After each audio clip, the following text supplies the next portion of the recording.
बोलिए सदगुरुदेव भगवान की, बोलिए नगर निवासी भगवान की, बोलिए परमहंस दयाल जी महाराज की, बोलिए जुगल जोड़ी सरकार की। गुरुर् ब्रह्मा गुरुर्विष्णु गुरुर्देव महेश्वरा, गुरु साक्षात् परब्रह्म तस्मै श्री गुरुवे नमः। ध्यान मूलम गुरु मूर्ति, पूजा मूलम गुरुपदम, मंत्र मूलम गुरु वाक्यम, मोक्ष मूलम गुरु कृपा। अखंड मंडलाकारं व्याप्तेन चराचरं तद्पदं दर्शितं तस्मै श्री गुरुवे नमः।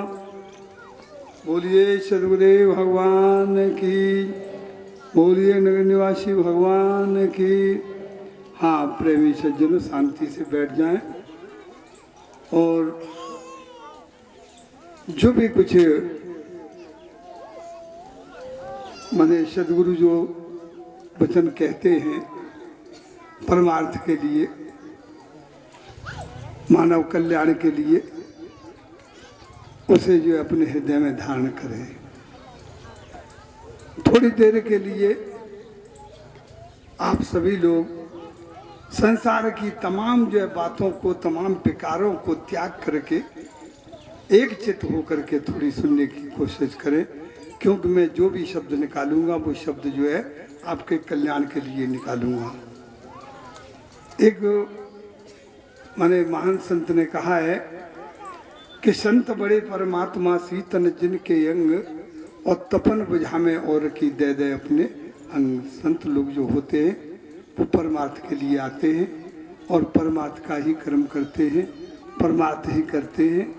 जो भी वचन अपने अंदर से निकालते हैं वो जो है आपके कल्याण के लिए निकालते हैं। इसलिए जो है हर बात को अपने हृदय में धारण करें, शांति से जो है विकार रहित होकर, निर्विकार होकर प्रेम से सुने। देखिए, संसार में कोई भी संत हो, किसी भी मजहब, किसी भी संप्रदाय का हो,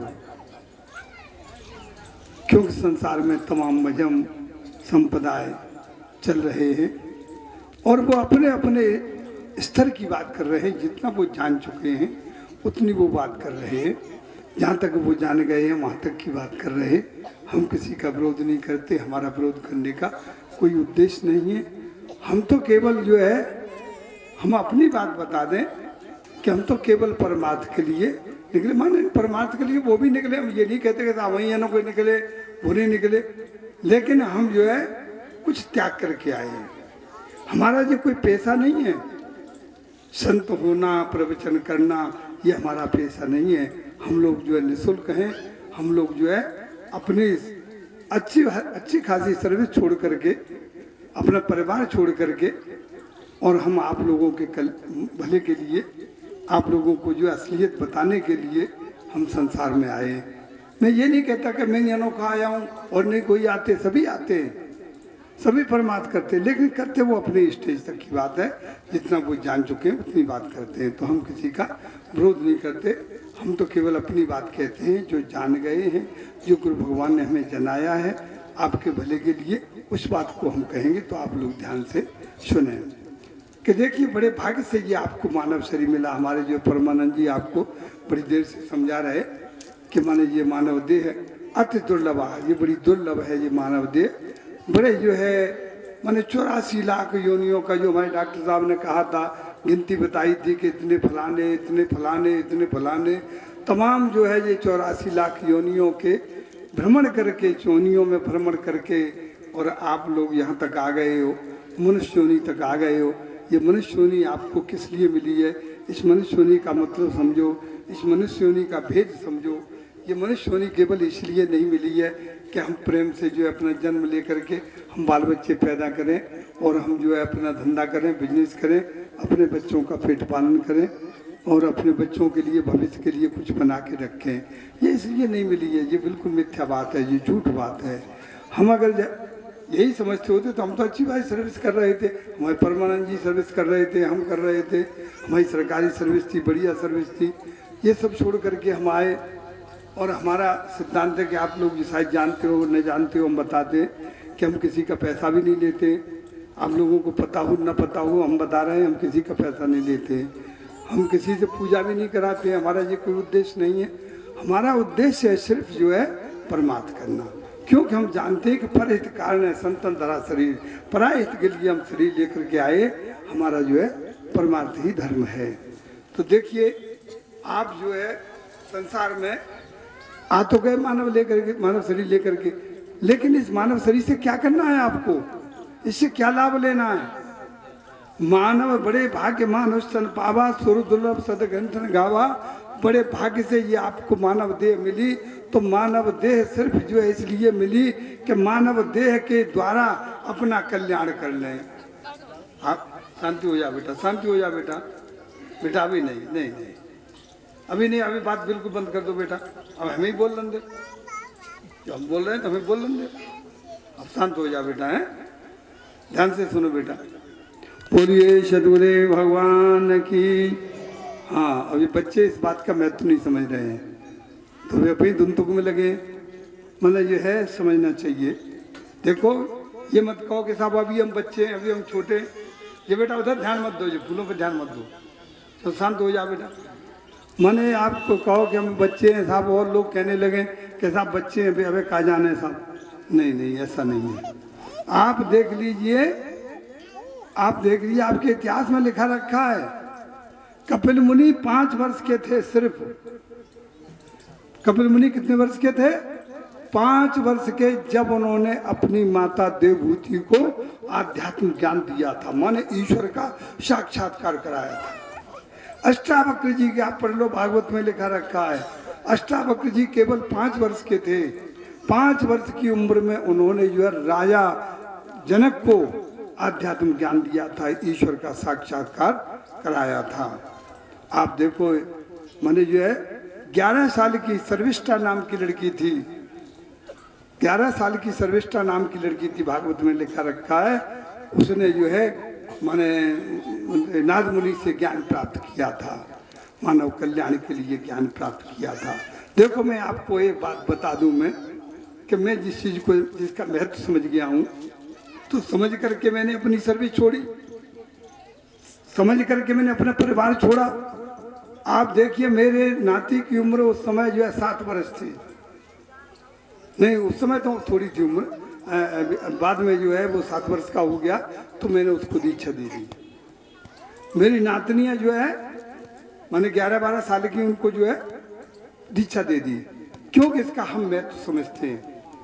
आप दीक्षा का महत्व नहीं समझते, वास्तव में नहीं जानते। अगर दीक्षा का महत्व आप समझ जाएंगे तो मैं सत्य बता रहा हूँ कि आप मेरे से बढ़कर के त्यागी बन जाएंगे। आप समझो, हमारे परमानंद जो है पूरा परिवार छोड़ के, हमारे 7 बच्चियाँ छोड़ करके आए, अपनी नौकरी छोड़ करके आए, अपना परिवार छोड़ करके आए, केवल काय के लिए, परमात्मा के लिए। और हम लोग कोई धन नहीं कमाते, कोई पैसा नहीं लेते किसी का, न कोई देख ले कोई हमको, हम किसी नुगरा का पैसा नहीं लेते। अपने गुरुमुख शिष्य का लेते हैं दान, केवल वो भी केवल परमार्थ में लगाते हैं, परमार्थ के लिए लेते, बाकी हम किसी का नहीं लेते।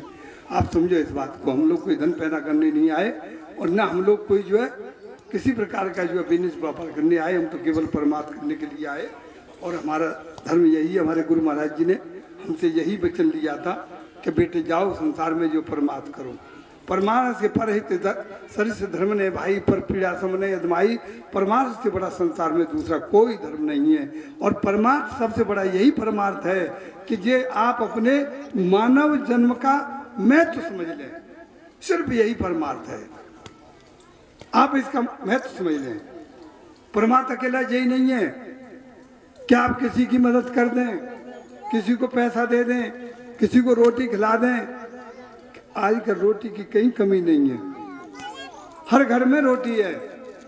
अरे आजकल तो कहीं पैसे की भी कमी नहीं है, हर आदमी के पास पैसा है। वो जमाना गया जब पैसा नहीं था, वो जमाना गया जब रोटी नहीं थी। आज तो रोटी भी है, आज जो है पैसा भी है, आज सब कुछ है। सब कुछ होते हुए भी सबसे बड़ी चीज कमी काहे की है? ज्ञान की। देखिए सतयुग में ज्ञान ही ज्ञान था। सचमुच में हर आदमी जो है ज्ञान की तरफ रहता था। बड़े बड़े राजा लोग जो है, बड़े बड़े राजा लोग, चक्रवर्ती राजा लोग माने जो है संसार का राजपाट छोड़ करके, संसार की सुख समृद्धि छोड़ करके परमार्थ के लिए निकल पड़ते थे। आप देख लीजिए राजा अम्बरीश की जो है, राजा अम्बरीश जो है बहुत बड़ा राजा था, चक्रवर्ती राजा था, वो अपना राजपाट छोड़ करके परमार्थ के लिए निकल पड़ा था। राजा खटवांग बहुत महान राजा था, वो जो है बहुत बड़ा राजा था। उसने ये भी नहीं कि किसी से प्रेरणा भी ली हो, वो तो केवल एक दिन जो है अपने महल में सो रहा था। महल में सोते सोते उसको रात्रि के वक्त जो है निद्रा खुल गई। जब राजा खटवांग की रात्रि के वक्त जो है मध्य रात्रि में जब निद्रा खुल गई तो राजा खटवांग जो है विचार करने लगा।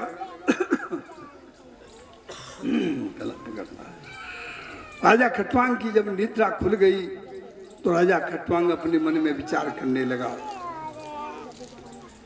कि मैं ये राजभोग कर रहा हूं, किस लिए कर रहा हूं। इस राजभोग से जो है क्या जनता को लाभ है, क्या मुझे लाभ है, मुझे ये भी अच्छी तरह से पता नहीं है।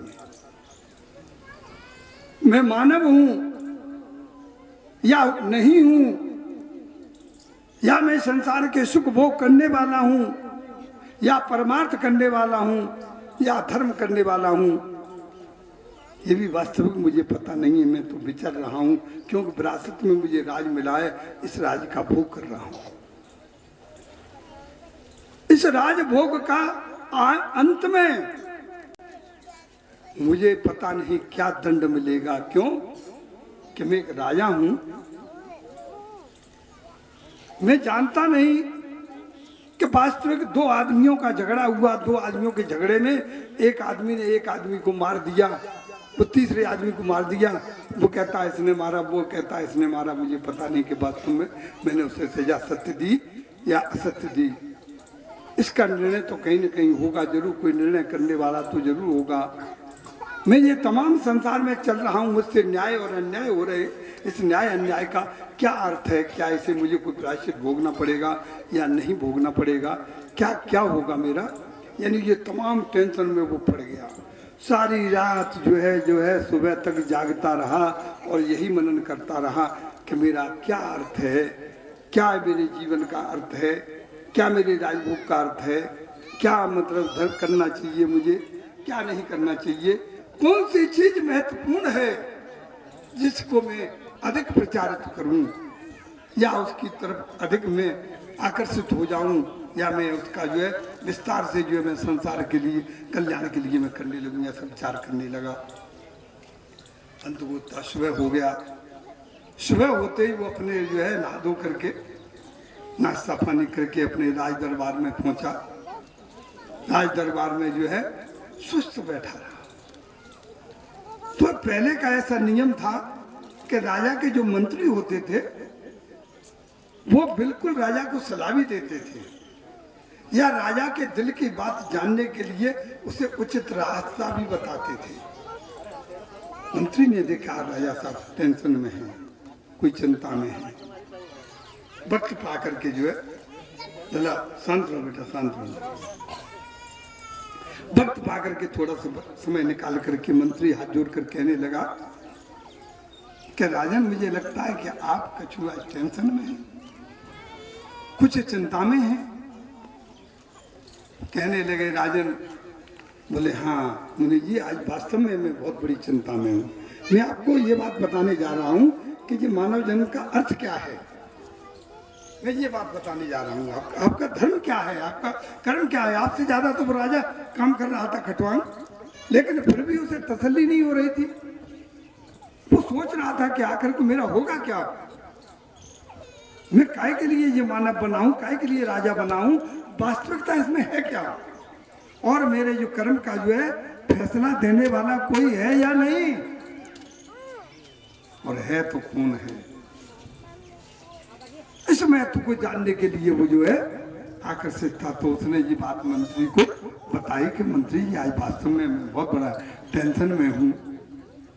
वास्तविक जो मेरी बात तो कथा तो मेरी लंबी है, मेरा विचार तो बहुत वैसे हैं, माने ज़्यादा गहरे हैं, लेकिन सूक्ष्म में मैं यही कह रहा हूँ कि आखिर मेरे मानव जन्म का अर्थ क्या है, ये राजभोग का अर्थ क्या है।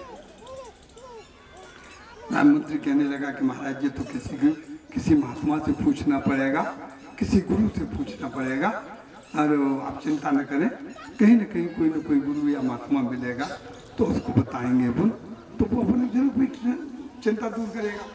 इतनी देर में नारद मुनि आ गए। नारद मुनि आ गए, फिर बीड़ा बजाते हुए, हरिगुण गाते हुए, निरंतर हरिगुण गाते हुए। तो राजा ये भी देखने लगा कि ये मंत्री आया है, ये साधु आया है, ये साधु अपनी केवल धुन में मस्त है, ये किसी की चिंता नहीं कर रहा है। इसका मतलब जो है कि हमसे ज्यादा ये जानता है, ये कोई बात नहीं कर रहा है, जरूर हमसे कुछ ज्यादा जानता है, तो इससे पूछना चाहिए। आकर के अपने ईश्वर का गुण गाते हुए, भजन करते हुए उनको आसन मिला, आसन पर बैठ गए। आसन पर बैठ करके भी अपने धुन में लगे रहे, नारायण नारायण नारायण, जो कुछ कहते थे वो अपने वो कहते रहे, बराबर अपने जो वचनों का उच्चारण करते रहे। उन्होंने कहा कि अरे ये तो अपनी धुन में मस्त है, ये तो कहो सुनी ना रहो, ये कहो कुछ पूछ ही ना रहो, जरूर इसके पास कोई महत्वपूर्ण विषय है, जो जरूर कुछ ये जानने वाला है। आखिर को जो है राजा ने कहा कि प्रभु हम आपसे कुछ पूछ सकते हैं। बनने के भाई पूछ तो सकते हो, लेकिन अभी पूछने में अभी 1 घंटे का वक्त है, 1 घंटे बाद पूछ सकते हो, और मैं 1 घंटे ठहरूंगा नहीं, मैं तो जो 5 मिनट ठहरता हूँ, 5 मिनट के बाद मैं चल देता हूँ। बोले कि महाराज आज रुक जाओ, भाई कहे थे आज रुक जाओ, 1 घंटा मत रुको, आप थोड़ा रुक लो, लेकिन हमें या प्रश्न करने का जो है आप हमसे हमें इजाजत दे दो।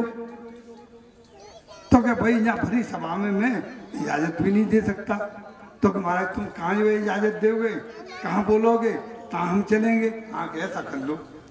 तो फिर वहाँ से भाई चल दिए नारद जी, पीछे पीछे राजा भी चल दिया, तो मंत्री भी चल दिया, तो फिर 2-4 सिपाही और ले लिए सुरक्षा के लिए, और वो चलते गए कि अच्छा ये बता राजा तेरी बैठक कहाँ है, पर्सनल बैठक।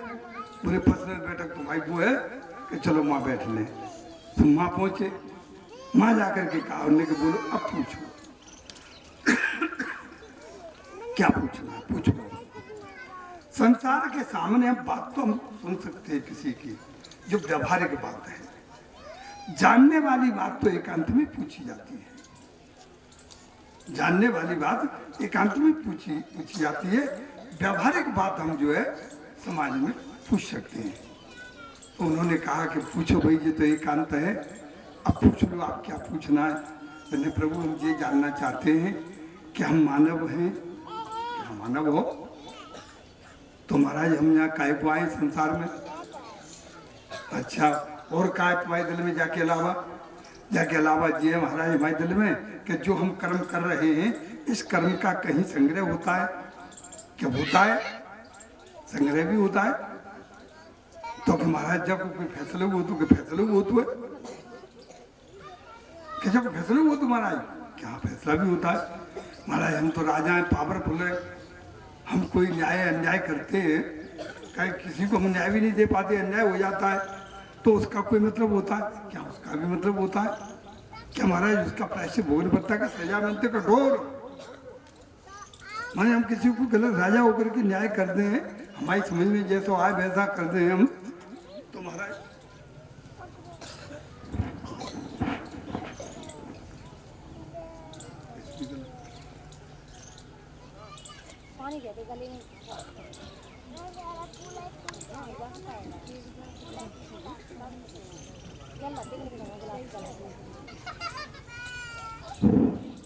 बोलिए सद्गुरुदेव भगवान की। हम जो कर्म कर रहे हैं, हम पांव चलते हैं, हमारे पैरों तरह दूसरे जीवों का नुकसान होता, हानि होती है। माने कोई चीता मर गया, चूनी मर गई, कहीं कोई मर गया, माने हमारे वचन किसी को जो है अनावश्यक जो कठोर भूल गए राजा होने के नाते थे, तो महाराज जी हमें सब सजा मिलेगी कि सब मिलेगी। चाहे तुम राजा हो चाहे कोई हो, सजा तो मिलेगी। अन्याय किया तुम्हें सजा मिलेगी। न्याय अन्याय को परखने वाला केवल एक परमात्मा है। तो कि महाराज जी हमें को बतावे कि हम न्याय कर रहे हैं कि अन्याय कर रहे हैं, मैंने कि इसके लिए गुरु होता है। इसके लिए गुरु होता है कि तुम क्या कर रहे हो। जैसे अभी तुम अपने मन से काम कर रहे हो, ये वास्तविक बिल्कुल गलत है। गुरु की आज्ञा आप हैं, गुरु की आज्ञा जाएं। वो कहें कबीरदास दास को, 3 लोग दुखो ना। जो गुरु की आज्ञा से आते हैं, गुरु आज्ञा से जाते हैं, गुरु आज्ञा से कर्म करते हैं, बेटे उन्हें कभी कोई सजा नहीं मिलती और उसका सारा प्रायश्चित गुरु के पास चला जाता है। मैं दावे से कह रहा हूं, सारा का सारा प्रायश्चित गुरु के ऊपर चला जाता है और जीव निर्विकार हो जाता है। इसलिए इस जो है गुरु का सबसे बड़ा कि 3 लोक नवखंड में गुरु से बड़ा न कोई, वो करता करे न कर सके, गुरु करे सोई होए। क्यों? उसका जो है फल भोगने वाले जब तक गुरु नहीं है तब तक आप हैं। जो भी चिटी चांगनी आपके पैरों से तले से मर रहे हैं, या आपके निर्णय से किसी के दिल पर ठेस पहुंच रही है, या आपके कर्म से किसी को परेशानी हो रही है, आपके व्यवहार से भी किसी को परेशानी हो रही है, मैं दावे से कहता हूं कि ये सारा का सारा प्रायश्चित आपको भोगना पड़ेगा। जा काया से पातक होई, बिन भोगे छूटे न सोई। जो कर्म आप कर रहे हैं, इस कर्म का सारा प्रायश्चित आपको भोगना पड़ेगा। अगर आपका गुरु है और वो भी गुरु जानने वाला समर्थ गुरु नहीं, गुरु शिष्य अंध बदल कर लेखा, एक ने सुना न एक ने देखा, हरे शिष्य धन शोक न हरही, और ते गुरु घोर नरक में पड़ई। गुरु जानने वाला होना चाहिए। इसीलिए मैंने सबसे पहले कही थी, गुरु जानने वाला वही होता है जो वास्तविकता का ज्ञान कराए, यथार्थ का ज्ञान कराए। जो यथार्थ से भी यथार्थ है वो है आत्मज्ञान, जो आत्मज्ञान का ज्ञान कराए। जैसे हमारे परमान जी ने श्लोक पढ़ा था कि मैंने जो है नाना शास्त्र पठम लोके नाना देव पूजनम, आत्मज्ञान बिन हे पार्थ सर्व कर्म निर्थकम। बिना आत्मज्ञान को जानने वाला जब तक आत्मज्ञान को नहीं जानता तब तक वो गुरु नहीं होता। मैं दावे से कहता हूँ। और जो कर्म तुम कर रहे हो, देखो गीता में साफ लिखा है, हम नहीं कह रहे, ये तुम्हारे धर्म शास्त्र कह रहे हैं कि तुम अगर भूतों की पूजा करोगे भूत योनि में जाओगे, अगर तुम देवी देवताओं की पूजा करोगे देवलोक में जाओगे, पितरों की पूजा करोगे पितृलोक में जाओगे, तुम्हें कभी मानव जन्म नहीं मिलेगा। मैं दावे से कह रहा हूं, मैं यथार्थ की सौगंध खा के कह रहा हूं कि ये मैं सत्य कह रहा हूं। आप जिसकी पूजा करेंगे उसी लोक में जाएंगे और बहुत काल तक इसका भोग भोग कर पुनः 84 में वापस जाएंगे। इसलिए गुरु वो होना चाहिए जो गुरु हमें जो है परमात्मा से मिलाए। उस महानिर्णायक शक्ति कौन है? वो परमात्मा है।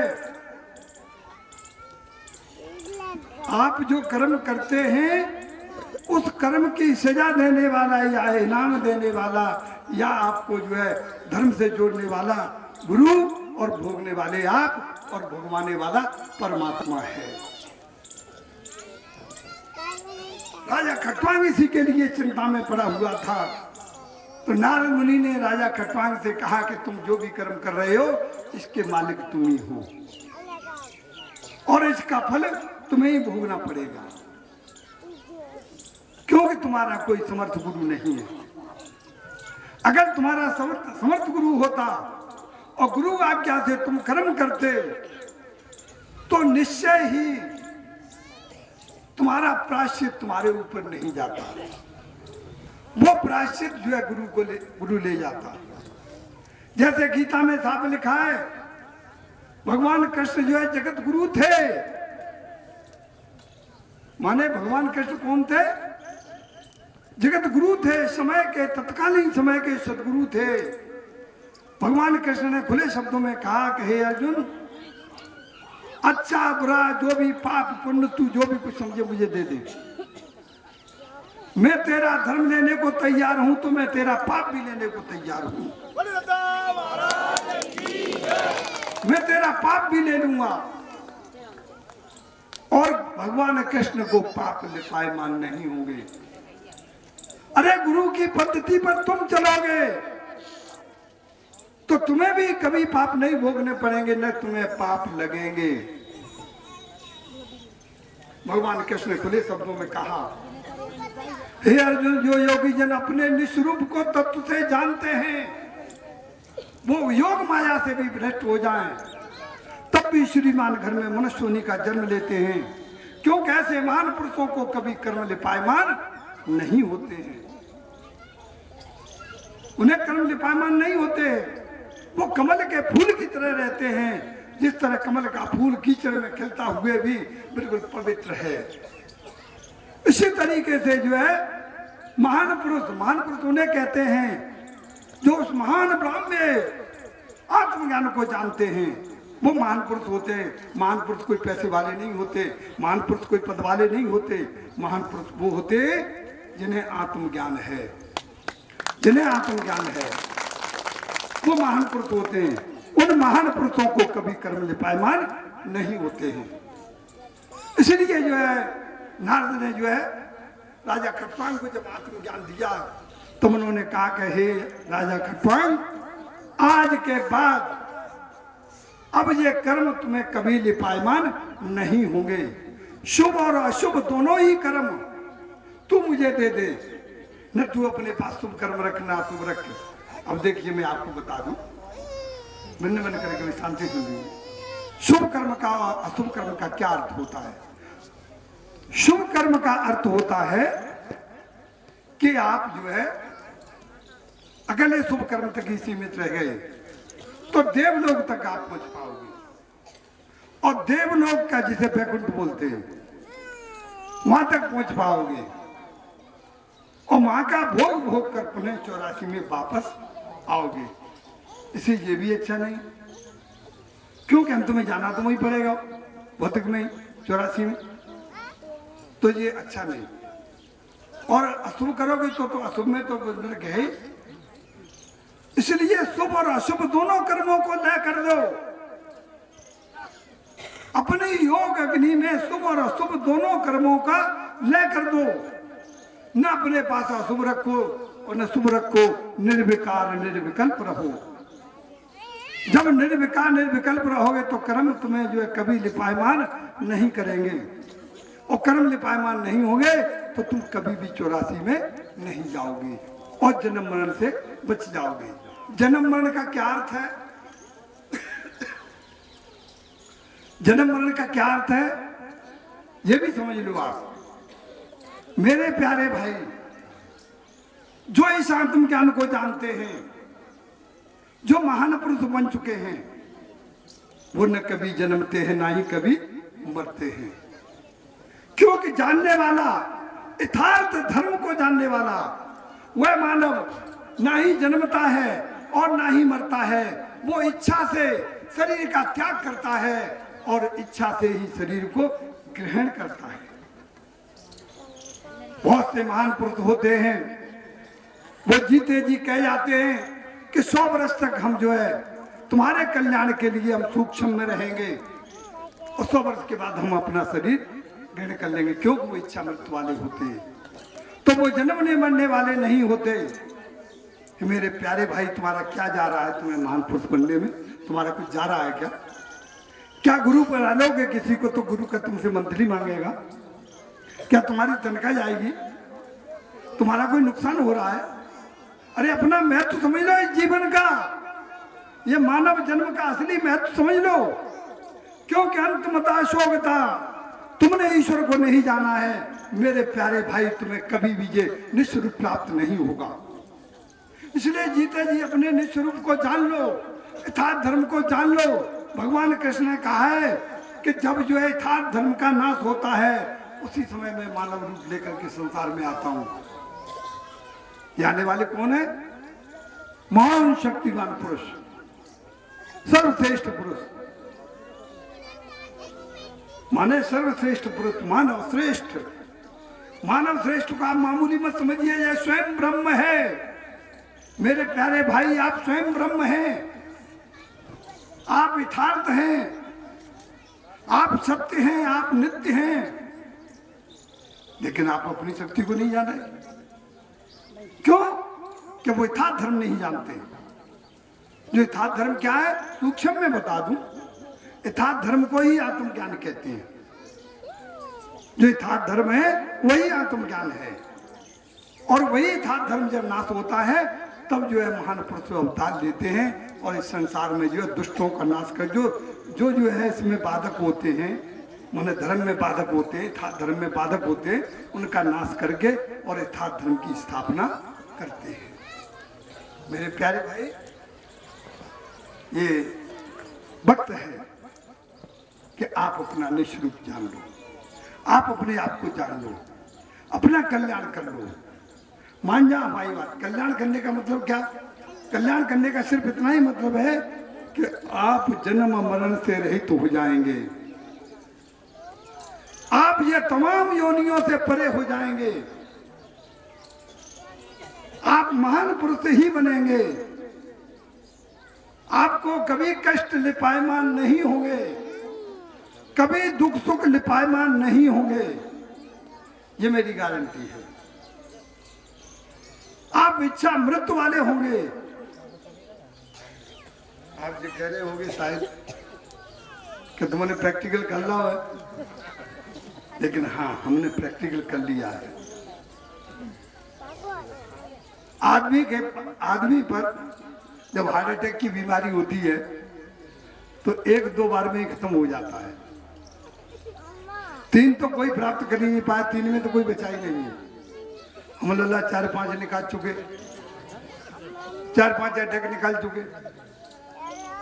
डॉक्टरों का कहना है कि आप बोलेंगे नहीं, डॉक्टरों का कहना है कि आप शरीर पे लोड नहीं लेंगे, लेकिन लल्ला हम तो खूब लोड ले रहे हैं और खूब अपना काम कर रहे हैं, खूब प्रवचन कर रहे हैं, खूब भाग दौड़ रहे हैं, सब कुछ कर रहे हैं। ये जब तक नहीं चाहेंगे लल्ला हम तब तक शरीर नहीं छोड़ेंगे। जब शरीर हमारा जीर्ण हो जाएगा, जब शरीर जी ज्यादा सेवा मांगने लगेगा तो हम छोड़ देंगे यार, वरना ले लेंगे। लेकिन 100 वर्ष अपने शिष्यों के कल्याण के लिए सूक्ष्म में जरूर रहेंगे, शिष्यों को अधूरा नहीं छोड़ेंगे, उनके कल्याण के लिए रहेंगे। अब आप कहोगे साहब मत जाओगे तो तुम कैसे मिलोगे? अरे हम थोड़ी मरेंगे, हमारा शरीर मरेगा, हम शरीर नहीं है। हम बार बार कह रहे हैं कि हम शरीर नहीं है, हम तो आत्मा है। ये कौन बोल रहा है? ये आत्मा बोल रही है, ये आत्मा बोल रही है। आत्मा की आवाज बाहर कौन फेंक रहा है? वो शरीर फेंक रहा है, वो माइक है। जैसे ये माइक लगे हैं ना, ये आवाज बाहर फेंक रहे हैं, ये माइक है। लेकिन इसमें बोल कौन रहा है? हम बोल रहे हैं। ऐसे इसमें कौन बोल रहा है? आत्मा बोल रही है। मैं कौन हूं? आत्मा हूं। आत्मा न कभी मरती है और न जन्मती है, वो जन्म मरण दोनों से रहित है। इसलिए हे महान आत्मा, हे महान ब्रह्म, तू चैतन्य हो जाओ, चैतन्य हो जाओ। क्योंकि जब तक तुम चैतन्य नहीं होगे तो बेटा जब दुख सुख से और जन्म मरण से कभी भी सुख नहीं पाओगे। इससे जो है दुख सुख से परे जब भी हो जाओगे जब आप चेतन को जान लोगे। देखिए अपना इतिहास उठा करके देखो, ये हमारे जो धर्म ग्रंथ जो लिखे हुए हैं ये व्यवहारिक हैं। ये आपको जैसे ये बताया गया है कि आप वहां जाओ, मैंने किसी ने कहा क्योंकि भाई ये गुलाब का फूल कहाँ मिलेगा? मैंने कहा गुलाब का फूल तो भाई चले जाओ, आपको जो है भिंड में मिलेगा। किसी ने तलाश की कि साहब गुलाब का फूल हमें कहाँ मिलेगा? कैसा? भिंड में मिलेगा, भिंड जाओ। और भिंड में भी साहब हम कहाँ जाए, कहाँ मिलेगा? कि साहब को जो फलानी बगिया में मिलेगा, पहलाद की बगिया में मिलेगा, चले जाओ। तो अब जो है तुम भिंड गए, भिंड में जाकर के पहलाद की बगिया तलाश दी, उसमें जाके तपास की तो आपको गुलाब का फूल मिल गया। इसी तरीके से धर्म ग्रंथ हैं। धर्म ग्रंथ कह रहे हैं कि आत्मज्ञान तुम्हें कहाँ मिलेगा? भाई आत्मज्ञान गुरु हो उसके पास मिलेगा, उसके पास जाओ, उससे जो विन्नत करो। जैसे गीता में लिखा है, भगवान कृष्ण ने कहा है कि हे अर्जुन, आत्मज्ञान जानने के लिए किसी तत्वदर्शी संत की खोज कर, उसकी शरण में जा, उसकी शरण में जाकर तू विन्नत कर, आरजू कर। वो जो है सत्य को जानने वाले ज्ञानी जन महान पुरुष तुझे उसका बोध कराएंगे तो तू जन्म मन से रहित हो जाएगा। मेरे प्यारे भाई, जिस तरह राजा खटवांग को जो है नारद मुनि ने दुख सुख से जन्म मरण से मुक्त कर दिया, जिस तरह से अष्टावक्र जी ने राजा जनक को दुख सुख से परे कर दिया। आपको मालूम होना चाहिए राजा जनक के पास जो है कोई संतान नहीं थी, कितना परेशान था वो, बहुत दुखी था। माने उसको संतान नहीं थी, कैसी भी संतान नहीं थी, ना ही उसके पास लड़की थी ना उसके पास लड़का था, कोई भी नहीं था। अब आप जो कहोगे कि राजा जनक कहती तो ही वो सीता कहोगे ना आप, लेकिन ये मैं द्वापर की बात कह रहा हूँ। राजा जनक कोई एक नहीं था, राजा जनक गद्दी चली आई, गद्दी। राजा जनक जो है एक नहीं था, वो राजा जनक जो सीता का बाप था वो तो त्रेता में था, और ये बात मैं सुना रहा हूँ द्वापर की। द्वापर के राजा जनक के कोई भी जो है संतान नहीं थी, वो संतान के लिए दुखी था, तो संतान के लिए 101 शादी करता चला गया। मैंने कहा जरा नहीं वो जाके है जाएगा, जाके नहीं वो जाके है जाएगा, वो कहोगे नहीं भाव। जब किसी के किसी नहीं हुआ तो बड़ी उसको चिंता हुई, फिर उसको और भी एक चिंता सताने लगी कि उसके यहाँ राजा जनक के यहाँ एक बंदी नाम का ऋषि था। वो बंदी नाम का ऋषि जो है वो डेली जो है शास्त्रार्थ करता था महान पुरुषों से, और शास्त्रार्थ में जो महान पुरुष क्यों वाक्चातुर था, वाक्चातुर होने के नाते से वो जो है हाल दबा लेता था और जो है सामने वाले को हरा देता था। तो फिर जो है वो सजा दिलवाता था कि इसको सजा दो, ये ज्ञान का बहाना लेकर के संसार में नाम कमाने के लिए, झूठा नाम कमाने के लिए आया है, इसलिए इसको जो है मृत्युदंड दो। तो राजा जनक जो कहीं मृत्युदंड दे दे तो या कभी जो है नदी में डुबो देता था या जेल में डाल देता था, राजा जनक अपने विचार से सजा देता था। तो उसको भी यही चिंता हुई कि मैं ये तमाम कर्म कर रहा हूँ, इन कर्मों का प्रायश्चित या संग्रह कहीं है। तो उनको जो है आकर के अष्टावक्र जी ने बताया कि इनका संग्रह सब होता है, सब इकट्ठे होते हैं और इसका निर्णय ईश्वर देता है, इसलिए तुम्हें घोर अधोगति में जाना पड़ेगा। और जब आत्मज्ञान को जान लोगे तो आपको कर्म लिपायमान नहीं होंगे, फिर आप दुख सुख से जन्म मरण से सभी से परे हो जाएंगे। तो इसलिए मैं प्यारे भाई उसी की बात कह रहा हूँ कि मतलब आप जो है जन्म मरण दुख सुख से परे हो जाएं, आप जो है यथार्थ को जान लें, इसलिए आपका आत्म कल्याण हो जाए। बिना आत्म कल्याण के सारे ज्ञान सारे धर्म झूठे हैं। ये बिल्कुल मैं जानने वाली बात कर रहा हूँ, मैं मानने वाली बात नहीं कर रहा। नहीं आप सोचे कि महाराज जी जो मनवा रहे हमें जबरदस्ती, हम ना मनवा रहे, हम तो जानने वाली बात कर रहे हैं। हम ईश्वर को जानने की बात करते हैं, मानने की बात नहीं करते। कि साहब मान लो कि मान लिया कि माना धन 100, मैंने कहा मान लिया साहब पीतल का कलसा हमारा तो सोने का है, हमारी तो जो है स्टील का कलसा चांदी का है, हमने मान लिया। हम तो विश्वास करें बैठे। बहुत से लोग कह रहे थे ना कि मानो तो ईश्वर और न मानो पत्थर है ही, पत्थर को ईश्वर मान लेते हैं। लेकिन मेरे प्यारे भाई पत्थर ईश्वर नहीं है। आप मेरी न मानो, आप भागवत उठा करके देख लो कि पत्थर ईश्वर नहीं है। क्यों पत्थर में ईश्वर नहीं होता, उसमें आत्मा नहीं होती, उसमें आत्मा नहीं जाती। ये आपका भ्रम है, जाती नहीं उसमें। अब ये कांडोगर साहब जी हजारों आदमी जा रहे हैं, हजारों को जा रहे हैं, तो मुझसे पहले भी महानपुरुष लिख गए, मुझसे पहले भी महानपुरुष लिख गए कि कोट व्यक्ति मध्य सुत कहीं और समय के ज्ञान सुकृत कोई नहीं। देखो जानने वाला करोड़ों में कोई एक आधा है, हर एक कोई जानने वाला नहीं है। हर एक संसार तो मानने वाला है कि मान लिया है सत्य बता रहे हम आपको। पीतल को कलसा घर में धरे, वो कह रहे हम पे तो संपत्ति बहुत हुए, हम पे तो पारे ना, हमारे तो कलसा धरे सोने के, और मान लाए है वे पीतल की, झूठे मान लाए। तो इसलिए ये है जानो कि ये वास्तव में पीतल है या सोना है। जब आप जान जाएंगे तभी जो है भला होगा, तब तक भला नहीं होगा। इसलिए जाने बिना प्रतीत और बिना प्रतीत हो न प्रीति, और प्रीति बिना न भगत लाई जिन खगे जल की चिकनाई। जानने वाली बात मतलब मानने वाली बात नहीं है बिल्कुल भी। और मानने वाली बात गलत होती है कि हमने किसी की बात को मान लिया, कर दिया और उसी में विचरने लगे। नहीं, ये जीवन बर्बाद हो जाएगा। जीवन का बहुत बड़ा महत्व है, इसलिए अपने जीवन की कीमत समझो। अपने आप में रहते हुए और जो है वो शुद्ध गुरु ढूंढो जो यथार्थ ज्ञान का बोध कराए। इसलिए पाप पुण्य सवेरे गुरुआ पे पटक दो, तुम तो मस्त रहो, सुछंद विचरो, टेंशन में जीवन मत रखो। टेंशन का जीवन बहुत खराब होता है। देखो, चाहे स्त्री हो चाहे पुरुष हो, सभी के लिए ज्ञान जरूरी है, क्योंकि सभी आत्माएं हैं। और ये दो ही माने दो प्रकार के मानव है। मानव ही, स्त्री भी मानव है और मानव भी मानव है। मानव है, स्त्री योनि भी मानव है। केवल सिर्फ अपने आप को जानना है। माने पुरुष स्त्री पुरुष ही है, पुरुष योनि ही है, आप अलग ना समझें। इसलिए जो है कई को जब भ्रम भी निकाल दें, कई एक मैंने देखी हैं बेटियां क्या कहने लगती हैं, मैंने कहा चलो बेटा तुम चलो सत्संग सुनिया में। मैंने कहा अरे हम क्या करेंगे, जाएंगे, हमें घर की गृहस्थी के 50 काम हैं, हमें 50 काम करने। आदमियों ने कितना तुम्हें उल्लू बना रखा है, मैं सत्य कहूँगा, आदमियों ने तुम्हें उल्लू बना रखा है, मैं सत्य कहूँगा। मैंने कहा अरे तुम क्या जाती हो, तुम घर मोड़ी मना देखो, हम आदत तुम्हें दे देंगे, आदत तुम्हें मिल जाएगी, तुम्हें घर बैठी मिल जाए, तुम बेफिक्र रहो।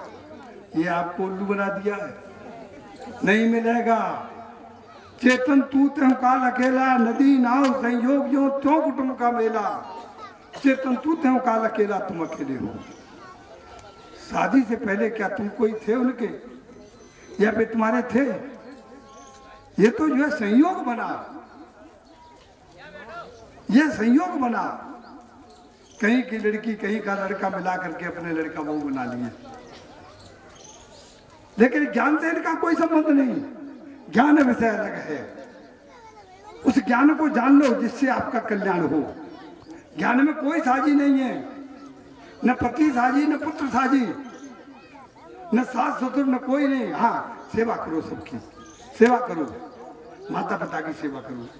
जब तक तुम कुआरे हो तब तक अपने जो माता पिता की सेवा करो, जब शादी हो जाए तो सास ससुर की सेवा करो, क्योंकि सेवक सिव्या भाव बिन भवन तरिगार भजो राम पद पंकज सिद्धांत विचार। माने जो है बिना सेवा के कल्याण नहीं होगा।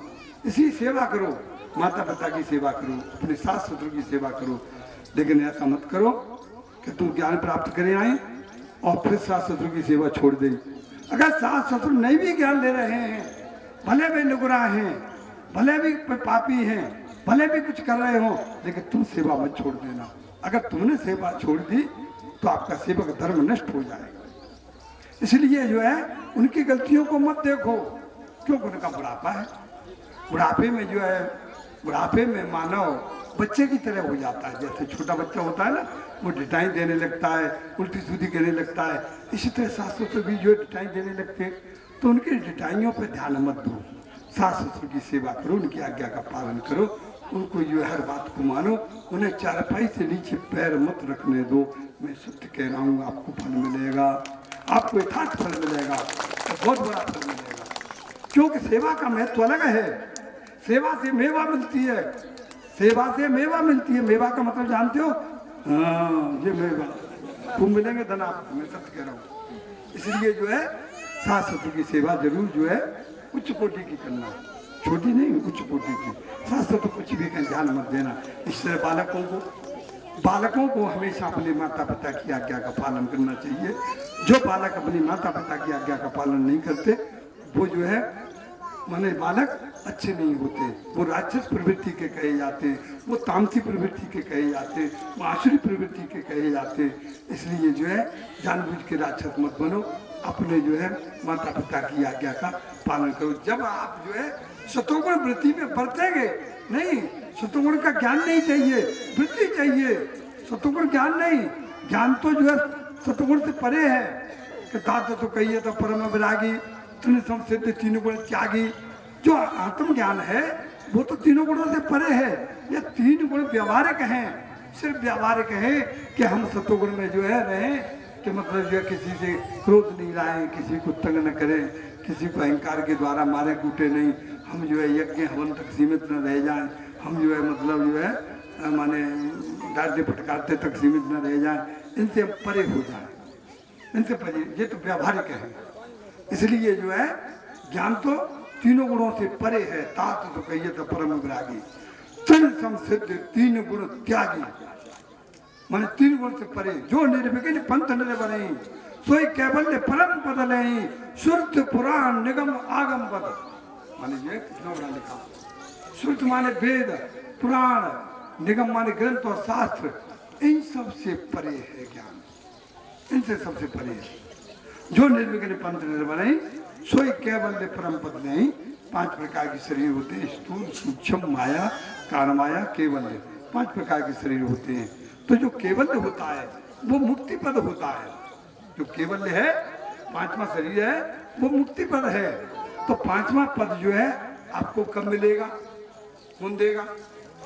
ये आत्मज्ञान गुरु देगा। जो आत्मज्ञान में भी निपुण गुरु होगा वो दे पाएगा आपको। जो निर्विघ्न पंथ निर्वनहि सोई कैवल्य परम पद नहीं, माने निर्विघ्न पंथ जिसमें कोई विघ्न बाधा नहीं। अभी आप मनमानी से करें भजन, कोई मनमानी से कोई भजन करे तो विघ्न बाधा माने लाजमी है, खुद तो विघ्न बाधा पड़ जाएगी। क्योंकि आप राम राम कह रहे हैं या हरिओम सत कह रहे हैं या नमोते वाग्देवा कह रहे हो, आकर के कोई तुमसे बात करने लगा, आकर के तुमसे कोई झगड़ने लगा तो वो बंद हो गया। निर्विघ्न उसको कहते हैं कि हम संसार के कर्म करते रहें, हम युद्ध भी करते रहें, हम संसार के कर्म भी करते रहें, हम युद्ध भी करते रहें और हम बात भी करते रहें, तब भी जो है हम टट्टी भी फिरते रहें, उस समय भी हम निरंतर भजन करते रहें, निरंतर। तो ये मनमानी के कोई भजन नहीं होते कि मनमानी के द्वारा तुम किसी मंत्र का जाप करो, माने कहीं ओम सोम हिंकार संकार का जाप करो, कहीं ओम सोम नारंग सारंग का जाप करो, कहीं जो है मतलब ओम सोम का जाप करो। ये सब जो है ये जाप झूठे हैं, क्योंकि ये जागृत अवस्था तक ले जाते हैं, ये परम धाम में नहीं ले जाते। परम धाम में तो केवल जो है जिसकी कुंडली जागृत होगी, जिसकी कुंडली जागृत होगी, जो 28 प्रकार के शरीरों का अतिक्रमण करेगा वो केवल परम पद में जाएगा। जो अति दुर्लभ है, अति दुर्लभ केवल परम पद। श्रुत पुराण निगम आगम मद। श्रुत माने वेद पुराण, निगम माने ग्रंथ और शास्त्र, और तीनों अवस्थाएं जागृत स्वप्न सुषुप्त, तीनों अवस्थाओं से परे जाएगा। ये जो है कोई भी तुम मंत्र का जाप करो, किसी प्रकार माला जाप करो या कुछ भी करो, ये सब मिथ्या है। जैसे कबीर साहब ने कहा कि माला तो कर में फिरे, जीव फिरे मुख माए, माला तो कर में फिरे, जीव फिरे मुख माए, और मनुआ तो इत उत फिरे। वो यह तो सुमरन है, ये सुमरन नहीं है। ये आपकी रामायण भी करेगी, ये सुमरन नहीं है। नेम धर्म आचार व्रत योग यज्ञ जप दान और भेद जिपन कोट अंधरो रोग न जाए ज्ञान, ये नहीं है ज्ञान। ज्ञान विषय अलग है, ज्ञान माने जानना, जानना विषय अलग है, वो केवल सदगुरु के पास मिलता है। ये तुमको बहका रहे हैं तमाम लोग, उल्टा सीधा तुम्हें उल्लू बना रहे हैं। मैंने कहा जालंग नहीं बालंग, बालंग नहीं बालंग, और जाए ऐसे करो जाए ऐसे करो। मैंने कहा काय शंकर जी के बाप को आते, मैंने कहा काय फलाने के बाप को आते, हुरिका के पति को आते। माने ये इस तरह से ये उल्लू बनाते हैं। ये जो उल्लू बने मत जाओ, ये हिस्ट्री याद करना कोई ज्ञान नहीं है। ये तो अब तुम्हें से हम पूछने लगे कि तुम अपने सादे बड़ी के बाबा को ना बताए दे भाई, अपने सादे पीढ़ी नवे पीढ़ी के बाबा को ना बता दो, तो ये कोई ज्ञान नहीं है। ये किसी की हिस्ट्री याद करना ये ज्ञान नहीं है। ज्ञान माने तो जानना है। जानना किसका? परम तत्व का। परम तत्व का है यथार्थ धर्म का। यथार्थ धर्म क्या है? परमात्मा का जानना यथार्थ धर्म है। तो मेरे प्यारे भाई, ये जीवन का महत्व समझो। जब तक इस जीवन का महत्व नहीं समझेंगे तब तक जो है आप अपना कल्याण नहीं कर पाएंगे। कल्याण करने के लिए ये हमें ये मानव देह मिली है। हमें मानव देह का अर्थ माने कल्याण करना। कल्याण माने आत्मा परमात्मा का जोड़ करना।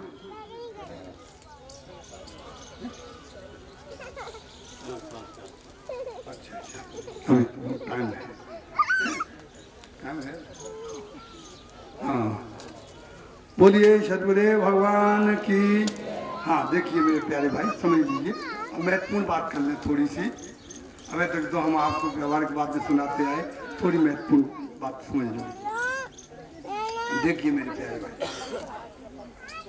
अगर जो है आप माने जैसे कभी भी आप व्यवहार में देख लो कि जैसे तुम्हारे घर में माता पिता हैं,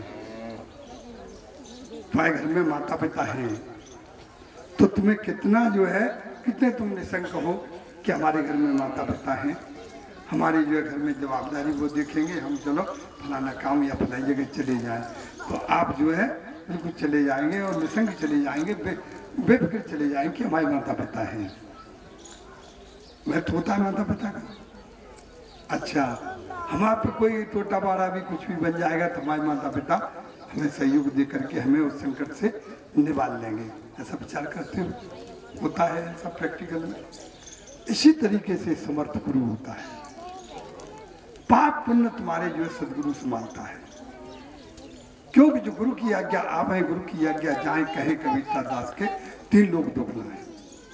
तो गुरु जो होता है आपके पाप पुण्य धर्म अधर्म सबको झेलता है और तुमको सच्चा रास्ता बताता है, जिससे तुम निर्विकार हो जाते हो। कोई कर्म तुम्हें लिपायमान नहीं होंगे। जो आप आत्मज्ञान को जान जाएंगे, आप गुरु का महत्व समझ जाएंगे, तो आपको कभी भी कर्म लिपायमान नहीं होंगे। तो मैं जो अभी कह रहा था कि कुंडली जागृत के बगैर आपका कल्याण नहीं होगा। तो आप ये सोचेंगे कि महाराज जी जोर करेगा 28 शरीर, हम तो एक शरीर ना समझ लो, ये 28 घंटे बता रहे हैं, 28 शरीर घंटे आवेंगे। तो मैंने इससे पहले ये भी कहा था कि 5 शरीर होते हैं, स्थूल सूक्ष्म माया कारण माया, केवल 5 शरीर होते हैं। तो अब इसी तरीके से अंदर जो है 28 प्रकार के शरीर होते हैं। बाहर कितने प्रकार के हैं? 5 प्रकार के। अंदर कितने प्रकार के? 28 प्रकार के।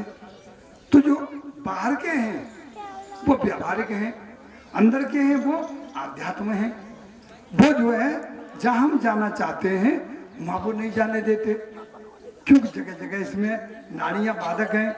जैसे आपके शरीर में 10 प्रधान नाड़ियाँ हैं, इड़ा पिंगला चक्षुष्मणा गांधारी हस्त जिब्या कुहू काकड़ी अश्विनी मेघ और दक्षिण कांता, ये 10 प्रधान नाड़ियाँ हैं। ये 10 प्रधान नाड़ियाँ शांत कर दो थोड़े से, बच्चे पालन प्रेम से बोलो सतगुरुदेव भगवान की। देखो भाइयों, अभी आपको मेन तत्व की बात मिलना चाह रही है। आप वार्तालाप कर रहे हैं, बड़े शांति से जो है सुने कि क्या है ईश्वर, वो अच्छी तरह से सुने। हाँ बेटा, हम यथार्थ बात अब कह रहे हैं, प्रैक्टिकल, जिससे आपको लाभ मिले। तो जैसे आपके शरीर के 28 प्रकार के मैंने शरीर बताए, तो उसमें कितनी प्रधान नाड़ियाँ कितनी है? 10 है। और 10 ही आपके प्राण हैं, 10 ही आपके प्राण हैं।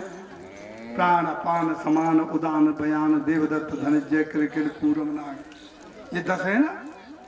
और 10 ही हमने प्रधान नाड़ियाँ बताई। तो ये 10 नाड़ियाँ और 10 प्राण, ये कितने भाई? 10 दूनी 20। ये कितने भाई?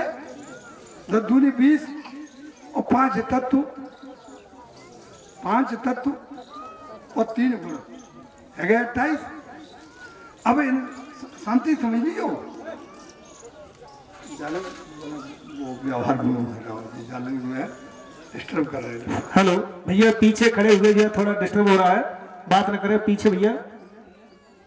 हाँ, तो ये 28 प्रकार के शरीर होते हैं।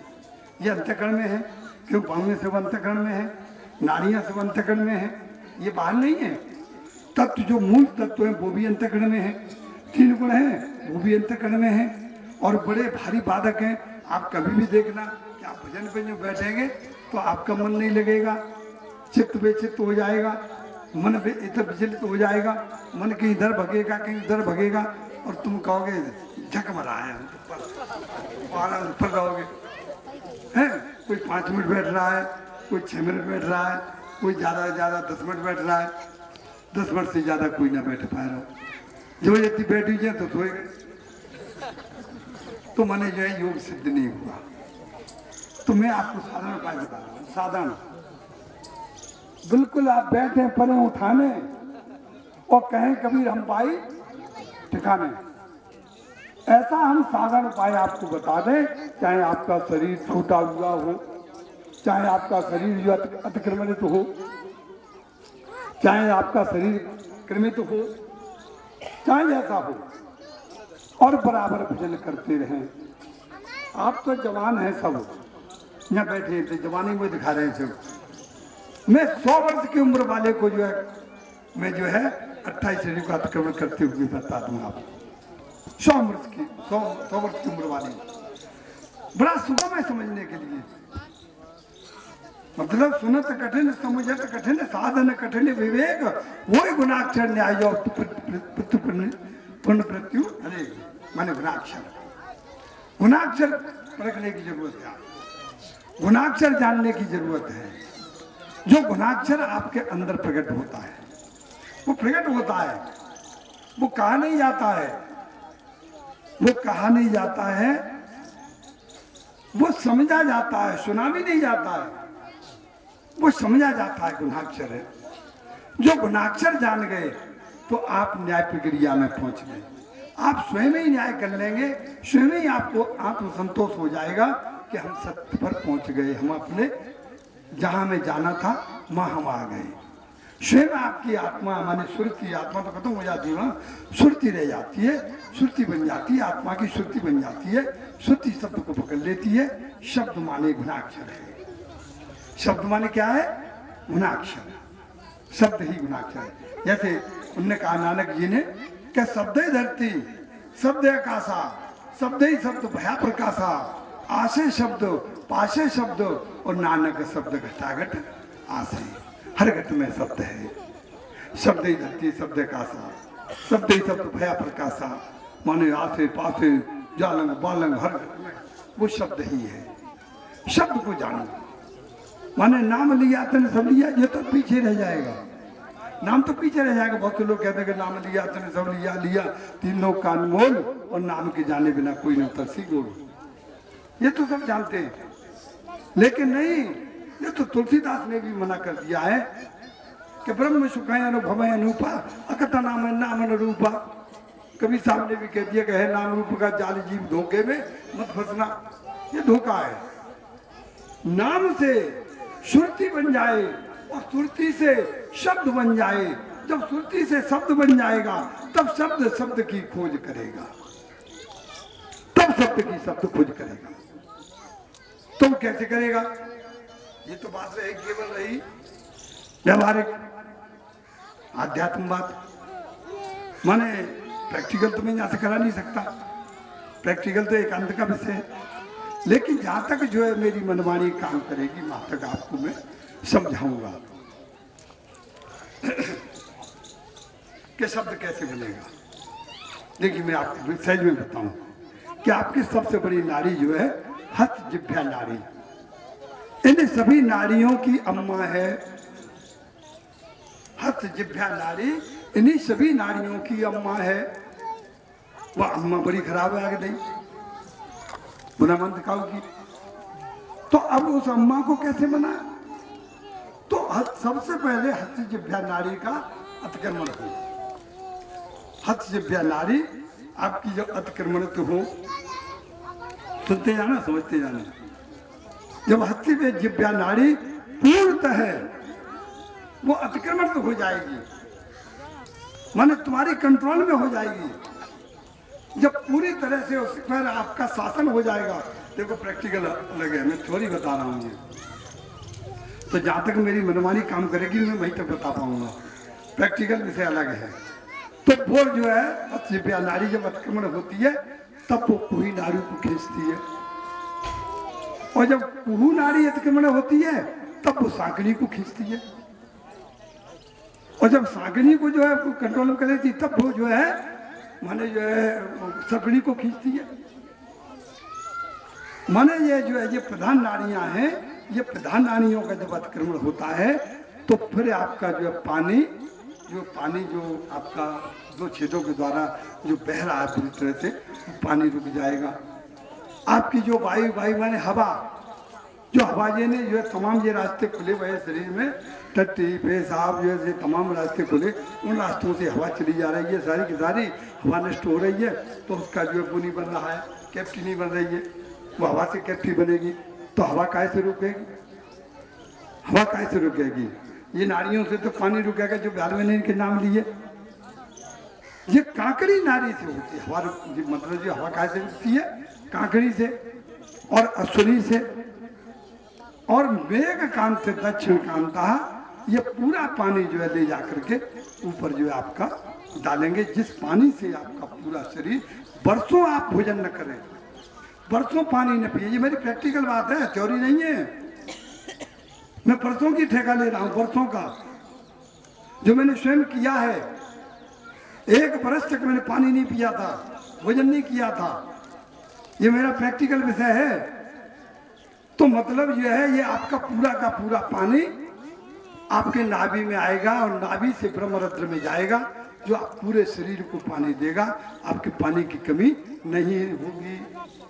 और ये लिखा हुआ भी है रामायण में, मेरी ये कहने की मत मान लेना। साफ लिखा है कि तासों लगे न क्षुधा पे पासा, अतुलित अतुलित बल तन तेज प्रकाशा। न तुम्हारे शरीर का बल कम होगा, न तेज पुंज कम होगा, कुछ भी कम नहीं होगा। वो बराबर आपको पूरे शरीर में पानी ऊपर से लेकर के नीचे, क्यों? मूल चक्र में जो है सांकड़ी नारी, माँ से पानी पीछे को लौटता है। जैसे एक उसमें कहा है कि मैंने सुन ली मैंने 2 मिनट, वो उसमें कहा है कि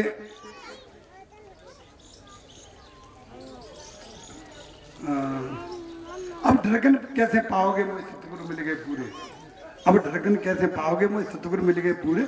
मूल कमल की धरी मथनिया ओना दही जमाओगे, माने दही मथनिया में दही जमा लो, उल्टी कर दो, दही न फैले। ऐसे ही मूल चक्र तक वो पानी जाता है और वो फैलता नहीं है, माने नीचे नहीं, बाहर नहीं निकलता, चाहे पेशाब के रास्ते में जाए, चाहे टट्टी के रास्ते में जाए। मूल कमल की धरी मथनिया ओना दही जमाओगे, उलट पुलट के श्वासा डांटो तब नैन चढ़ जाओगे। प्रेम से बोलो सतगुरुदेव भगवान की। तो ये प्रधान ये कितने 10 अतिक्रमण भाई, 10 अतिक्रमण कौन है? ये जो है नाड़ियां। अब इसके बाद आई प्राणों की बात। अब प्राणों की बात आई तो ये प्राण आपके 10 हैं। अब आप खुद विचार करके देख लो कि अभी कोई आपको यहाँ नोचे यहाँ तो आपको कष्ट होगा, उसी समय कोई पीछे यहाँ नोचे आपको कष्ट होगा, उसी समय आपको कोई नीचे नोचे तो कष्ट होगा। माने 4 आदमी या 5 आदमी या 10 आदमी तुम्हारे सूझे कुछ है, जगह जगह पे तुम्हें जरा शांत हो जाए बेटा, हम पसीना निकाल रहे, तुम बोले लगे अंदर जाए बेटा। बोलिए सतगुरु भगवान की। हाँ, तो मतलब जो है जगह जगह आपके आघात हो रहा है, उस आघात से आपका जो है मतलब यह योग सिद्ध नहीं होगा। इसलिए इससे परे कैसे होगे? इससे परे होगे जब शरीर में प्राण अपान का मेल करोगे। सुन लो भाई, जब शरीर में आप प्राण अपान का मेल करोगे, जब प्राण में अपान का मेल करोगे, जब प्राणों में प्राणों का मेल करोगे, तब ये आपके 10 अतिक्रमण तो होंगे। माने जो है 14 बार प्राण में अपान का मेल और 14 बार प्राणों में प्राणों का मेल, तो 14 दूनी 28, आपके 28 शरीर अतिक्रमण हो जाएंगे। क्यों? 5 तत्व और 3 गुण ये जाकर के जो है ब्रह्मरंध्र के से पहले ही, ये कुंडली से पहले ही, जागृत होने से पहले ही समाप्त हो जाते हैं। इसी से भी परे हो जाओगे और सहज में मूल चक्र में, क्योंकि जब आपकी कैविटी अधिक बन जाएगी, पानी हवा काफी इकट्ठा हो जाएगा, वो गेंद की तरह उस आत्मा को, सुरती को ऊपर फेंक देगा और आराम से जो आप अपने ब्रह्मरंध्र में प्रवेश करके और आप उसे प्राप्त कर लेंगे। तो डिस्टर्ब ज्यादा होने लगा, बंद करें।